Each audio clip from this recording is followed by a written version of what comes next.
Hey y'all, what's up? I'm about to make my breakfast smoothie. I'm gonna tell you my ingredients that I'm using. I'm using frozen fruit. This is mixed berries, mango, pineapple, and I squeezed some juice from a pomegranate. So this is the juice from the pomegranate. And I have spinach, ice, and celery. Alright, so let me start by putting the fruit, the mixed berries in there, like so. Then I'm gonna dump my mangoes in there, like so. Put the rest of the berries in there.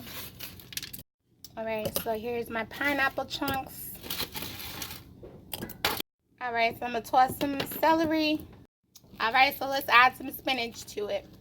Alright, so I'm gonna take my pomegranate juice as the mixture and pour it in there, like so. Alright, so I mixed it a little bit.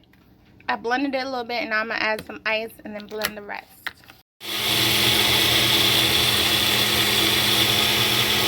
Alright, so this is the consistency once it's all blended. So now I'm going to pour it into my cup, like so. Very beautiful. Very, very beautiful. Good job. Alright, so there you have it. This is my smoothie. And there you go.